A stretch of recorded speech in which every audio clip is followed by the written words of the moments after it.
Doamnelor, domnilor, vă salut cu drag la o nouă întâlnire Educație pentru Viață. Atunci când suntem tineri, ne imaginăm că bătrânețea va veni mult, mult prea târziu și nu ne gândim deloc la ce planuri să ne facem pentru pregătirea privind bătrânețea. Însă, odată cu trecerea timpului, parcă lucrurile ne iau prin surprindere și acum nu pot să nu-mi amintesc de ceea ce mi-a spus bunica. Ea număra aproape 95 de ani și îmi spune, nu știu când s-au scurs toți anii aceștia. Pur și simplu parcă a fost o clipă. Așa trece viața și este important să vedem ce putem face în viața aceasta, în așa fel încât să ne bucurăm de ea și să ne bucurăm și de anii bătrâneții. Vorbim despre acest subiect cu psiholog clinician Lucian Constantin. Bună revenit la emisiunea Educație pentru Viață. Bine v-am regăsit.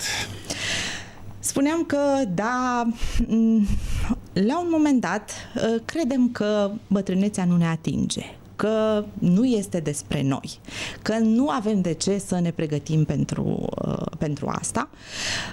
Însă, mai toți oamenii care trec de 50 de ani încep să vorbească despre anumite lucruri legate de problemele care pot apărea. Poate am spus de vreme, 50 de ani, dar depinde de la caz la caz. Da? Absolut. Și atunci vorbim despre temerile privitoare la bătrânețe. Ele sunt fondate sau nefondate. Și atunci vom vorbi despre probleme și vom vorbi despre felul în care putem să prevenim și să tratăm aceste probleme. Da? Sigur. Sunt studii care arată, vorbesc despre o cercetare realizată de o companie farmaceutică în 2023, la care au luat parte peste 2080 de persoane, care arată următoarele lucruri. Temerile legate de scăderea capacității fizice, în proporție de 23%, pierderea memoriei, 15% dintre respondenți, lipsa banilor, 12% și bolile cronice, 12%.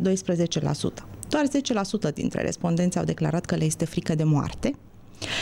Acesta este un subiect pe care îmi propun să nu-l dezbatem aici, pentru că avem emisiuni spirituale pe care le dezbate Speranța TV. La un moment dat, cred că ar trebui să dezbate și din perspectivă psihologică temerea asta de moarte. Da? Eu apreciez foarte mult. Am urmărit emisiunile dumneavoastră și ale Speranței TV legate de moarte și perspectiva morții și vreau să vă spun că m-am inspirat în foarte multe discuții cu pacienții mei din aceste discuții spirituale. Dar există și o componentă psihologică suficient de importantă și care cred că trebuie nu luată le-ar în calcul strica oamenilor să vorbim la un moment este. dat și despre chestiunea. Așa este. Poate ar fi indicată o emisiune în care, da, să fie și perspectiva psihologică și cea teologică. Puteți acum să spuneți câteva aspecte legate de perspectiva psihologică în cazul în care timpul ne permite. Însă, da, iată, conform acestui studiu, vorbim despre niște temeri care, până la urmă, sunt realiste, da? Scăderea capacității fizice. Odată cu îmbătrânirea, aceasta apare, da? Scăderea capacității fizice. Scăderea aceasta a capacității fizice nu vine așa din pomul, doar odată cu trecerea timpului. Este foarte bine știut de către toată lumea. Sper că odată cu trecerea anilor, mașinăria asta numită om este supusă și ea de-a lungul timpului erodării. Uzurii. Procesul ăsta de adaptare permanentă la condițiile pe care le avem de suportat în ghilimele zi de zi contribuie la uzura tuturor mecanismelor interioare pe care le avem de tot felul. Adică nimic nu rămâne neatins din structura fizică a organismului odată cu trecerea anilor. Deci, practic, această scădere a puterii fizice, a capacităților fizice, nu este doar apanajul vârstei sau nu este doar trecută în dreptul vârstei și este datorată sau cauzată mai bine de trecerea timpului peste noi și modalitatea în care noi înțelegem atunci când suntem în putere să acordăm atenție lucrurilor și modului în care rezolvăm problemele, mai salvează pe aici pe acolo câte un mecanism, mai întârzie această uzură. Da? Și aici putem vorbi despre felul în care sau obiceiurile legate de muncă, da. Obiceiurile legate de alimentație, și aici vorbim clar despre importanța stilului de viață, despre impactul stresului, da? Pentru că suntem în acest vârtej, da? Care ne pur și simplu parcă ne absoarbe, ne epuizează, da? Da, și să știți că în principal ne absorbe din vina noastră, nu din vina lui, din vina noastră suntem absorbiți. Și asta pentru că nu știm cum să îl întâmpinăm sau... Aici există mai multe perspective. Știm că psihologia vorbește despre faptul că până la urmă felul în care ne raportăm la stres are mult de a face cu primii ani, cu felul în care părinții s-au raportat la noi și cu tiparul de atașament. Aici vorbim despre cât de... Doamnă, este posibilă și chestiunea asta, dar eu n-aș marșa foarte tare pe ea și aș marșa mai degrabă pe dificultatea celor care sunt nevoiți să facă față anumitor situații, capacitatea lor redusă de a se adapta. Tot ce a spus dumneavoastră aici sunt factori care generează nevoia de a te adapta. Atunci când nu folosești mecanismele corecte, atunci când nu folosești tehnicile corecte de a te adapta la o situație, nu faci altceva decât să supra-soliciți întreg organismul, să supra-soliciți întregul tău psihic, da?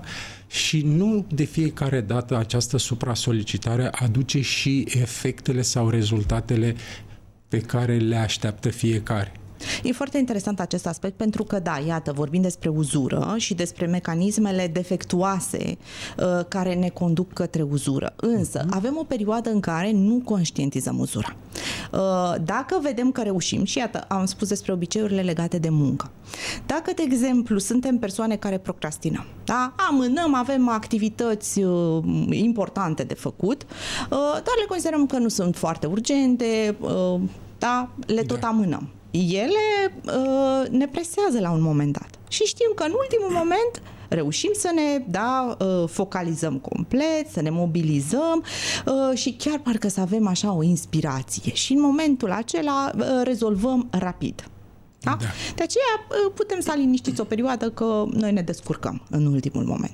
Acesta ar fi unul dintre exemplele legate de studenție, da? Învățăm legate de timpuriu. De studenție, legate de orice altceva, dar de fapt și de drept nu procrastinarea este ceea ce ar trebui să ne intereseze, și anume faptul că nu prioritizăm lucrurile.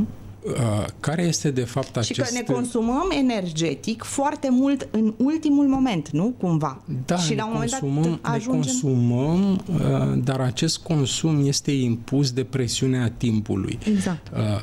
Ori, dacă știm să încercăm să ne prioritizăm așa cum trebuie activitățile, ne vom da singur pentru fiecare temă, pentru fiecare situație pe care o avem de rezolvat, un timp. Exact. Da? Și în felul ăsta nu mai este nevoie să amânăm. Ne trecem pe agenda că astăzi avem de venit la televiziune și venim la televiziune. Ne dăm un timp, da? În care să se întâmple toată chestiunea asta. Adică nu este suficient doar să zici am de mers să fac cumpărături.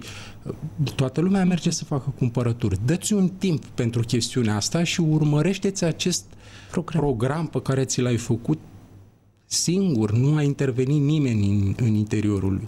Da? Deci dacă în fiecare zi omul nu s-ar trezi așa pur și simplu și ar zice hai să văd și eu ce putea să fac astăzi, el ar fi mult mai eficient pentru că folosește cu eficiență una dintre cele mai importante resurse ale planetei.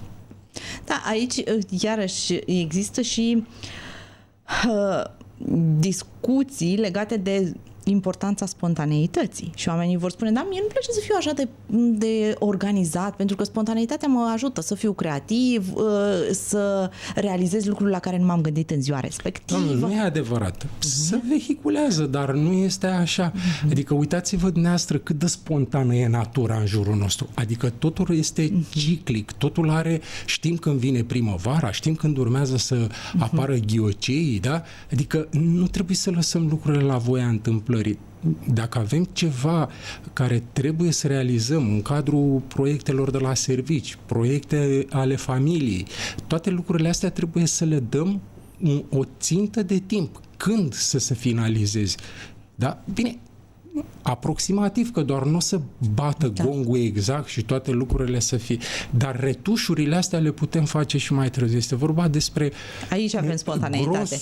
Grosul activități, partea care ne solicită cel mai mult. Da? Creativitatea, din punct de vedere psihologic, o admir și eu la fel ca oricare om normal la cap în ziua de astăzi, dar nu ea este cea care trebuie să ne controleze. Da? Ci noi suntem cei care trebuie să controlăm resursele pe care le avem.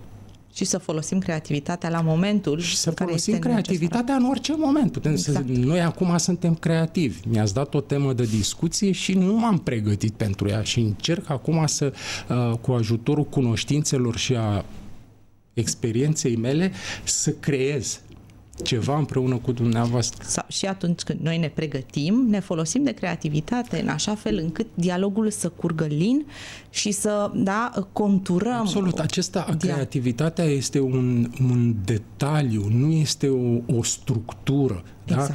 Dacă luăm această creativitate și mergem cu ea la construcția unei case, vedem că dacă ne uităm pe o schiță făcută de un arhitect, nu e niciun pic de creativitate acolo. Sunt calcule matematice, sunt dimensiuni. Am înțeles, da. Acum am luat acest exemplu, da? Că oarecum atunci când, iată, nu suntem organizați, când nu avem o prioritizare a timpului, consumăm foarte multă energie, absolut, ne stresăm suplimentar și aceasta conduce către uzură. Am mai putea da niște exemple prin care să conștientizăm în ce anume putem să fim cu niște mecanisme defectuoase care ne vor conduce rapid la uzură. Pe lângă, iată, am vorbit despre stilul de viață, despre sănătate, da, pe partea aceasta de alimentație, de mișcare, vom vorbi probabil la final, dacă ne va mai permite timpul, deși nu din punct de vedere medical. Un mecanism foarte important și vreau să-l precizez ca să mă asigur că l-am punctat. Este ideea multor oameni de a ajuta. Așa. Să nu ne înțelegem greșit în capul locului. A ajuta pe cel de lângă noi este o chestiune extraordinară. Miracolul umanității. Și marea împlinire. Numai că acest ajutor, mulți dintre oameni îl înțeleg greșit. Acumularea aceasta de cum am spus mai devreme, de obligații, de sarcini, de teme într-o anumită zi, nu este dată numai de ceea ce reprezintă nevoile noastre absolute, ci este dată și de aceste solicitări de ajutor pe care le primim din partea membrilor familiei, vecinilor și așa mai departe. Ori aceste cereri de ajutor, ele trebuie filtrate cu atenție. Cum? Pur și simplu.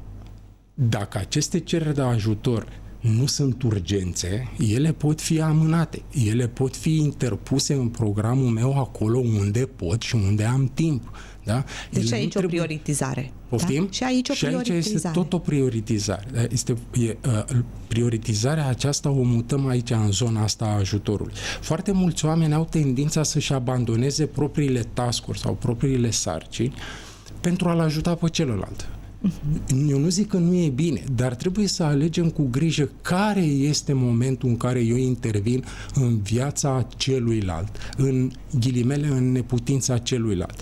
Pentru că, practic, cel care îmi cere la un moment dat ajutorul, el se odihnește, stă bine mersi și plasează toată responsabilitatea și plasează tot efortul intelectual și fizic, da, asupra mea.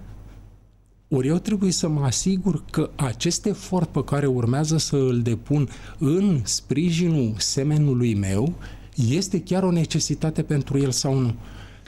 Da, îmi dau seama că am putea dezbate într-o emisiune doar acest subiect legat de cum să-i ajutăm pe ceilalți și să nu ne supra-solicităm noi sau supra-solicitarea să nu ducă la un moment dat chiar la burnout, pentru că aici este o tipologie a unor oameni care sunt imediat gata să-i ajute pe ceilalți, ei sunt mereu extenuați, dar eu, așa spuneam, e un alt subiect. Mergem pe o altă teamă acelor vârstnici, teama de a nu fi, sau teama de indezirabilitate, de a nu fi dorit, de a nu teama fi de îndrăgit. inutilitate. De inutilitate, exact. Da. Este adevărat. Aici prima componentă a acestei temeri vine tocmai din sesizarea acestei slăbiciuni care apare odată cu vârsta. Și individul este tentat și pe bună dreptate să creadă că scăzându-i capacitățile fizice, el nu mai poate fi util, nu mai poate fi folositor. E foarte bine știută chestiunea la nivel științific și s-au făcut studii și sunt o serie întreagă de rezultate statistice în care foarte multe persoane care au ieșit la pensie au avut o problemă foarte dificilă de adaptare. Această utilitate derivă din caracterul speciei umane, derivă din calitățile omului, derivă din caracterul omului eminamente social și sociabil. Da? Ori atunci când se apropie, să spunem, vârsta pensionării, individul se poate gândi, peste 3 ani nu mă mai duc la muncă, s-or mai descurca ăia fără mine. Probabil că a avut și o importanță deosebită ca experiență, ca personalitate în comunitatea profesională respectivă. Și faptul acesta că la un moment dat cineva nu va mai veni să te întrebe cum să bată un cui, cum să desfacă un șurub, aduce către persoana respectivă umbre de depresie, umbre de tristețe, de îngândurare. Practic, el simte că acolo unde și-a dedicat o foarte parte din viață, nu mai continuă să existe. Pe lângă acest sentiment de inutilitate pe care îl descoperă persoanele în vârstă, referitor la locul de muncă, care, e adevărat, ne ocupă cea mai mare parte a timpului acest loc de muncă și este oarecum normal și firesc să investim afectiv și emoțional în acest loc de muncă. Da, și aici, cu măsură, ca în orice. Se mai întâmplă și în interiorul familiei. Să simțim la un moment dat acest sentiment de inutilitate. De unde vine el? Copiii cresc mari, copiii devin autonomi, vedem copiii în jurul nostru că se descurcă singuri și acest descurcat singur vine la pachet și cu faptul că copilul nu te mai întreabă, auzi tată, dar aici ce să fac? Auzi tată, dar dincoace ce să fac? Adică e o monedă cu două fațete frumoase. Una, aștepți copilul să își ia viața în propriile mâini, să se descurce cum o știi, dar să se descurce, ești martor la rezultate, da? La rezultatele acestei dorințe ale tale de a-ți vedea copilul autonom, independent în decizii, după care rămâi bine și eu acum cu ce mai contribui la viața ta, pentru că tu deja știi să faci ceea ce te-am îndemnat, să faci exact ceea ce te-am educat și așa mai departe. Asta este și unul din motivele pentru care bunicii sunt foarte atașați și foarte curioși de nepoți. Da? Și au pentru nevoie de ei cumva, de fapt, preiau o altă echipă, cum s-ar spune, să își aplice tehnicile și utilitatea în creșterea și educarea celui mic. Da? Dar avem situații în care familiile pleacă în străinătate, se mută în alt oraș și atunci devine mai dificilă implicarea nu neapărat a bătrânului și a vârstnicului, devine mai dificilă implicarea în viața familiei. Și dificultatea asta dă și ea aceste semne de tristețe și de îngândurare că nu mai sunt bun la nimic. Dar există o soluție și pentru una și pentru cealaltă. Când suntem tineri, când suntem în putere, ne putem structura o rețea de voluntariat. Da? Ce înseamnă această rețea de voluntariat? Să caut locuri în care, atunci când sunt la serviciu, atunci când sunt în activitate, să mă implic mai puțin, locuri în care este nevoie de experiența oamenilor maturi, locuri în care este nevoie de priceperea oamenilor maturi. Și odată ce înaintez în vârstă și mă trezesc, ca să spun așa, fără servici, fără copii la care să mai fac, să-mi îndrept restul, ca să mă exprim așa, restul energiei și a capacității intelectuale în aceste grupuri pe care le-am descoperit, să zic, de tânăr, am construit împreună cu ceilalți aceste rețele și putem să ne implicăm în viața socială a societății și în felul ăsta să căpătăm din nou o utilitate la care nu aveam acces permanent pentru că eram ocupați cu alte chestiuni. Da, însă tocmai aici e problema, că suntem în această perioadă activă, suntem ocupați cu alte chestiuni și nu reușim să ne creăm aceste rețele în care să fim voluntari, pentru că nu ne mai rămâne timp. Și acum vorbim despre perioada aceasta. E imposibil asta, dați-mi voie. Depinde de la caz la caz, pentru că știu cunosc persoane care au 2-3, joburi. Și atunci, unde să mai faci? Eventual acolo ți este recunoscută, autoritatea, apreciat profesionalismul și rămâi conectat cu acei oameni și după ce nu vei mai fi eventual angajat acolo.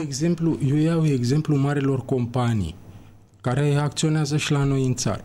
Toate marile companii sunt implicate în programe sociale. Ori nu trebuie să pleci de la servici ca să iei cunoștință cu astfel de activități. Asta e un exemplu. Aceasta e o variantă. Putem să sacrificăm... Dar s-ar putea să nu te regăsești în programul acela de voluntariat și tu să vrei să faci altul, dar nu-ți permite timpul, pentru că programul de la companie te dirigează. Și aici, când vorbim despre companiile mari, știm și noi, cei mai mulți dintre cei care ne urmăresc sau știu despre existența noastră, sunt oameni care lucrează în companii și au program de dimineață până seara. Eu sunt de acord cu dumneavoastră, dar a studia această problemă nu te împiedică cu nimic sau nu te împiedică nimic. Avem tehnologie, avem internet, telefoane, putem să vedem, să accesăm site-uri, să stăm de vorbă cu oameni la telefon despre chestiunile astea care sunt în interiorul marilor companii. Pe de o parte, iar pe de altă parte mai putem să sacrificăm un weekend la munte. Okay. Deci vorbim despre faptul că voluntariatul nu înseamnă în fiecare zi sau nici măcar în fiecare săptămână, ci periodic, din când în când. Când ne facem în programul nostru, o fereastră de timp, putem să facem ceva din ceea ce ne atrage și știm că putem să oferim. Eu acum vorbesc strict la nivelul descoperirii acestor acțiuni, da? Familiarizarea cu ele și nu neapărat implicarea, ci doar descoperirea, cunoașterea, înțelegerea fenomenului, astfel încât atunci când am mai mult timp să particip la ele. Un fel de plan. Exact. Da? Și acesta. Și asta face parte, facem plan de nuntă, facem plan de vacanță, facem plan de toate alea, dar când vine vorba să mai facem un plan pentru viitorul apropiat în care avem altă perspectivă a existenței, n-avem timp. Păi cum să n-avem timp? Bun, și aici iată că ați venit cu o idee care are mult de a face cu dezamăgirea unora care în perioada aceasta activă și-au făcut planuri. Când o să ajung la pensie, și au făcut anumite planuri. Și când au ajuns la pensie, s-au schimbat planurile. Fie că sănătatea a devenit șubredă, fie că, iată, au avut poate alții nevoie sau m-ați spus despre bunici, rolul de bunic și ți intri în... Deși aici vorbim despre, depinde ce vârstă au nepoții, dar unii bunici sau unii au devenit bunici mai târziu. Da? Și cumva planurile nu se mai potrivesc cu realitatea. Poți să fii dezamăgit de lucrul acesta? Poți să fii, dar atunci când îți dai mai multe alternative, ai spre ce să te îndrepți. De aceea e bine, iată, să ne facem un plan cu multe variante. Dacă rămâi fixat pe o singură situație și situația asta nu se mai întâmplă, e normal că vei gusta un pic din dezamăgire. Dar atunci când îți propui mai multe chestiuni, da, nu trebuie să le faci pe toate, dar să fie așa, planuri de rezervă sau să fie... Multă lume crede că dacă își împarte creativitatea în a plănui lucruri, nu o să facă nimic. E adevărat. Da, dacă rămâi așa împrăștiat, da, dacă te concentrezi și... Cât de realiste sunt. Poftim? Depinde și cât de realiste sunt acele așteptări. Absolut, asta vreau să spun. Și dacă aceste planuri pe care le faci au o doză mare de realism, nu te mai încurcă nimeni mai târziu să poți să treci la acțiuni. Și acum vorbim puțin despre, iată, una dintre temeri este legată de lipsa banilor, care, în mod special la noi în România, este foarte reală, fiindcă vorbim despre nivelul de pensie care este cel mai, sau mă rog, este dintre cele mai mici comparativ cu Uniunea Europeană. Și atunci bătrânii, vorbim despre, iată, starea de sănătate afectată, au nevoie de tratamente, au nevoie de sunt niște costuri suplimentare. Și atunci e clar că se îngrijorează, văd, dacă vorbim chiar despre cei care se află în situația aceasta acum, ne-au sunat și pe noi uneori oamenii și ne-au spus, știți, e pensia atât de mică încât nu mi-ajunge să-mi cumpăr lemne, deși fac economie toată vara. Da? Da, este o tragedie aici, ar trebui să recunosc. Și eu m-am întâlnit la cabinet de câteva ori cu situații din astea aproape catastrofale. Dar nu pot să nu îmi dau seama că chestiunea asta se întâmplă tot pentru că cel în cauză nu a plănuit nimic. De 30 de ani suntem într-o lume total nouă. Deci, de acum înainte, cine iese la pensie și să plânge de banii din pensie, a trăit în ăștia 30 de ani care se zice că suntem într-o alt gen de economie, alt gen de societate. Ori dacă 30 de ani nu ai încercat să faci în așa fel încât să prevezi, în ultimii 30 de ani întotdeauna pensiile au fost mici. Nu a fost niciodată pensie îndestulătoare. Și în cazul acesta al veniturilor trebuie un plan de rezervă. Ne vine să credem sau nu, suntem obligați să facem acest plan de rezervă tocmai pentru că suntem datori, obligați să ne adaptăm. Dacă vom crede că vom primi de la statul român atât cât să nu ducem grija la nimic, suntem deja într-o iluzie profundă.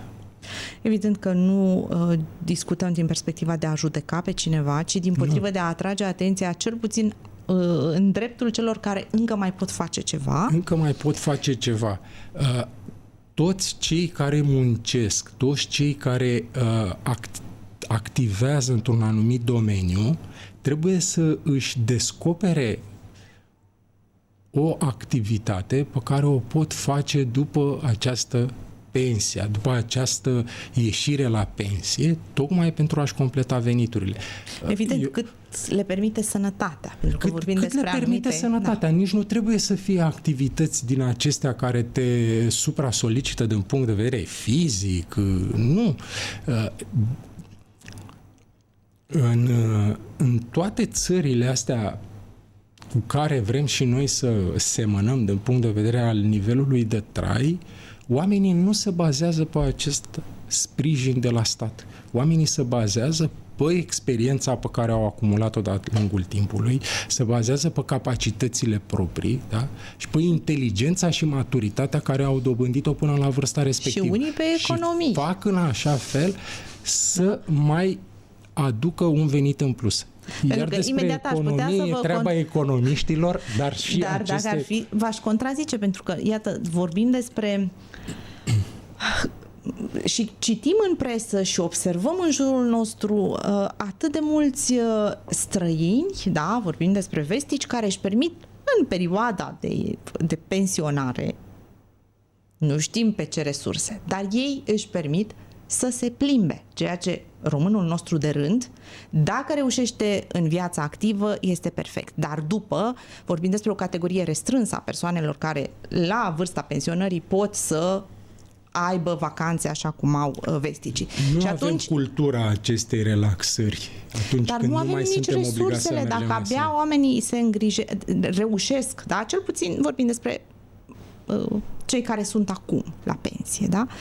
Că s-au pregătit, că nu, că a fost totul imprevizibil, că resursele au fost foarte limitate și au investit în copiilor, da? Pentru că aceasta iarăși e o mentalitate. În vest, tinerii împrumută, fac credite pentru a-și face studii. În România, părinții îi susțin pe copii la studii, da? Mai mult sau mai puțin în funcție de fiecare cum poate. Așa că sunt... Da, este tot ceea ce spuneți dumneavoastră acum este rezultatul unei lipse de cultură în direcția asta, da? Nu de foarte multe ori m-am întâlnit cu oameni care au fost surprinși să vadă o familie de bătrâni pe vârful muntelui. Păi, tocmai asta este momentul în care el poate veni relaxat aici, atunci când nu mai are grija serviciului, când nu mai trebuie să ducă copilul la școală.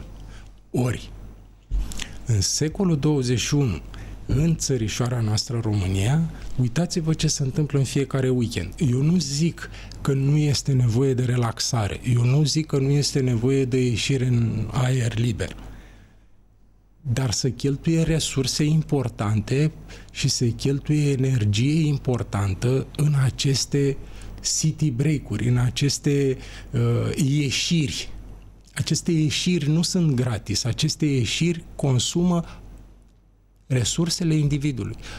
Și că ori dacă îți mai sacrifici o ieșire, 2, 3 într-un an, o să ajungi să vezi că poți să-ți permiți la un moment dat, la 50 de ani, la 60 de ani, să te duci să te plimbi 3 zile o săptămână.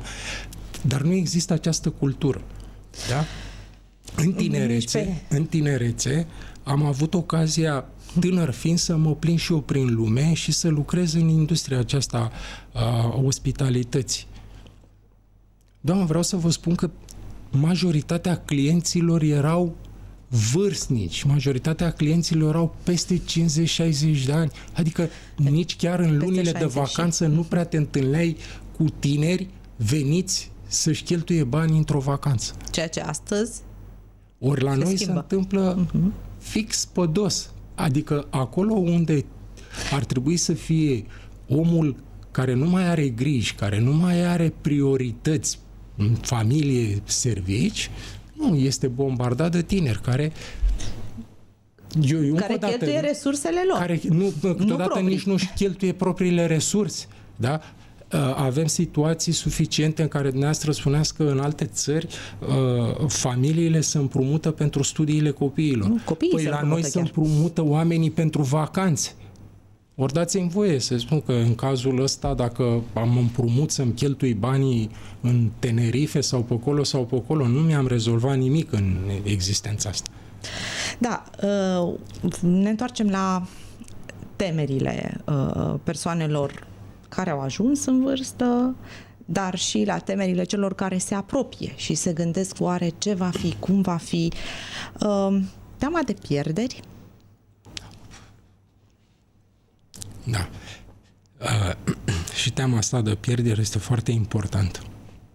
Pentru că odată ce îmbătrânim, mai pleacă de pe lângă noi câte un prieten, mai pleacă câte o rudă, mai pleacă câte un neam și ne izbim sau luăm contact din ce în ce mai des și cu evenimente din acestea la care trebuie să participăm. Și în mintea oricărui om normal apare întrebarea asta. Mai devreme sau mai târziu o să mi se întâmple și mie. Mai devreme sau mai târziu o să fiu eu în locul celuilalt.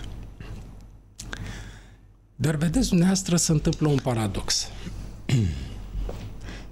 În loc ca atunci când individul se lovește de această perspectivă, când începe să o conștientizeze, în loc să deducă că e momentul la care toată vraiștea din viața lui, toată împrăștierea, toată risipa să se oprească și să-și concentreze inteligența spre a construi din momentul ăsta și până în ultimul moment o viață liniștită și relaxată, omul abia atunci îl prinde așa un drag de o manie să facă el pe toate să le facă, că nu o să mai aibă timp. Ori vedeți care este paradoxul? Tocmai asta este, pentru că atunci când conștientizezi această implacabilitate a sorții, te avânți în a-ți risipi și mai tare resursele. În loc să intri într-o mentalitate normală și firească de conservare, intri într-o mentalitate nefirească și aberantă de extenuare, de epuizare. Și acum o să mai întreb ceva legat de pierderea directă a partenerului de viață și de teama că nu te descurci. Da? Aceasta înainte să se întâmple. Da, este evidentă și această chestiune, că dacă aflăm de dispariția unui prieten, unui coleg, participăm la un eveniment funerar cu astfel de persoane, și cel de lângă noi face parte tot din oameni, tot din categoria asta mare a oamenilor și mai cu seamă cel de lângă noi cu care am petrecut și bune și rele foarte mult timp, tocmai acesta ne dă semne de întristare și de descumpănire. Ori cred că după o anumită vârstă cuplurile ar trebui să discute serios și despre chestiunea asta. Mi-aduc aminte că în copilăria mea bunicii își făceau planul pentru ultimul drum, adică își cumpărau în timp sicriu, crucea, făceau aranjamente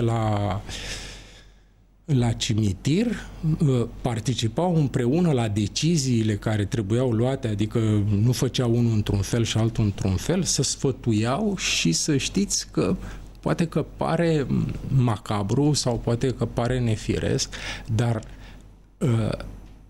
participarea la o astfel de acțiune, la un astfel de plan, este și cea care estompează și catalizează spaima aceasta. Pentru că în momentul în care facem aceste planuri, ce putem să vedem? Putem să observăm care este poziția celuilalt, putem să observăm contribuția lui la acest demers și care sunt gândurile lui din spate și care sunt îngrijorările celuilalt și așa mai departe. Și se creează acea comunicare profundă. Da? Un subiect care este foarte, foarte delicat. Adică, nu știu, probabil că structura mea de psiholog mă face să vorbesc cu lejeritate despre chestiunile astea, așa cum un chirurg vorbește despre ultima operație ca și când n-ar fi tăiat pe nimeni, dar în interiorul meu și în structura mea personală înțeleg foarte bine aceste subtilități și aceste dificultăți pe care le traversăm fiecare dintre noi. Da, și mă gândeam în acest sens cum poți, pe lângă aceste lucruri concrete și pe lângă discuțiile profunde, cum poți să-ți lași lucrurile în ordine și pe alte planuri, poate în relații, da? Da.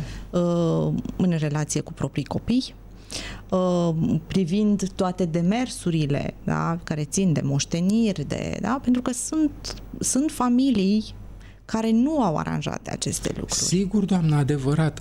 Toate chestiunile astea fac și ele parte din planul acela de conservare de care o spuneam. Da? Cumva că dacă nu le-am abordat și nu le discutăm, nu o să ni se întâmple, sau cum? Iluzia nu putem face la orice oră. Și cu ochii deschiși și cu ochii închiși, dar dacă vrem să simțim curgerea noastră prin existență relaxată și domoală, trebuie să înfruntăm aceste situații. Avem capacitatea de a ne adapta. Fiecare dintre noi trebuie să înțeleagă chestiunea asta. O marșez pe chestiunea asta pentru că este esențială. Adaptabilitatea individului este enormă. Deci noi nici nu ne dăm seama la câte lucruri ne putem adapta. Bun, dar facem un exercițiu în sensul acesta. Nu putem Trebuie să ne expunem conștient, da, pregătiți și să înfruntăm situația. Și adaptarea lucrează pentru noi. Adaptarea este un mecanism autonom.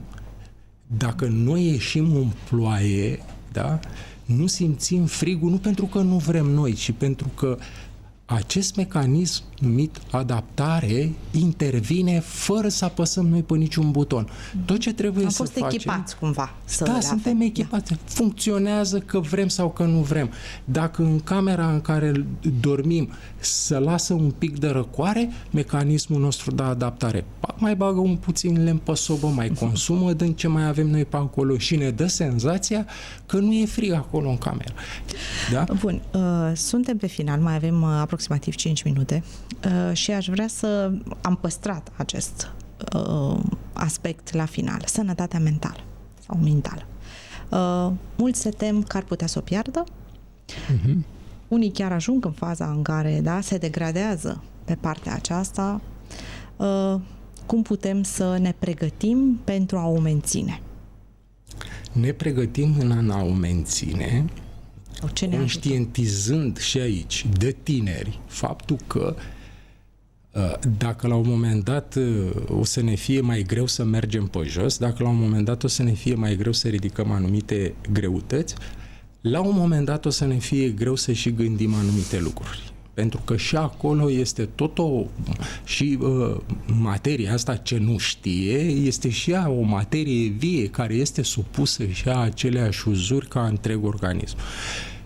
Nu că ni se tocește creierul, dar acolo există niște conexiuni, acolo există niște vase de sânge care irigă creierul și așa mai departe și aceste vase, aceste conexiuni se supuse și ele aceluiași proces de degradare, da? De degenerare. Acest proces de degenerare aduce atingere și capacităților noastre psihice și intelectuale.